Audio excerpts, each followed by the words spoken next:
மக்களே, இங்கே பாருங்கள், இன்றைக்கி நாட்டுக்கோழி தான். பாருங்கள், நம்மளுடைய மாமா வீட்டில் இன்றைக்கி வந்து சமைச்சிருக்கிறோம். பாருங்கள், எலும்பு இதெல்லாம் பார்க்கும்போது உங்களுக்கு தெரியும் இதுதான் நாட்டுக்கோழி தானே. அடுத்து வந்து பார்த்திங்கன்னா சாப்பாடு வந்து பார்த்திங்கன்னா நம்ம செங்கல்பட்டு அரிசியில் செஞ்ச சாப்பாடு தான். இங்கே பாருங்கள், நல்லா கையிலேயே எடுத்து நம்ம போட்டு சாப்பிட்லாம். கற்காலத்தில் இப்படி தான் பண்ணுவாங்க.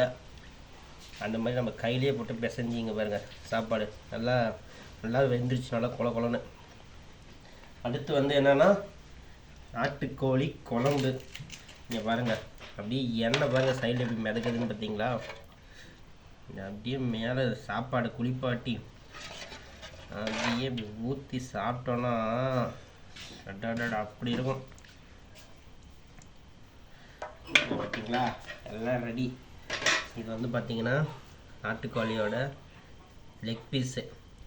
இது வந்து தலைக்கறி, இதெல்லாம் கறி. இதெல்லாம் நான் கொஞ்சமாக வச்சுருக்கிறேன். இது எல்லாமே எனக்கு தான். இங்கே பாருங்கள், காலெல்லாம் இருக்குது. இது எல்லாமே எனக்கு தான். நான் தான் இப்போ சாப்பிட போகிறேன். ஓகே மக்களே, இந்த வீடியோ பிடிச்சிருந்தால் லைக் பண்ணுங்கள், ஷேர் பண்ணுங்கள். நம்ம சேனலை சப்ஸ்கிரைப் பண்ண நிறைய பேர் பார்க்குறீங்க, கஷ்டமாக இருக்குது மக்களே. சப்ஸ்கிரைப் பண்ணுங்கள், ஃபாலோ பண்ணுங்கள். உங்களுடைய ஆதரவு எங்களுக்கு கொடுங்க. தேங்க்யூ வாட்சிங்.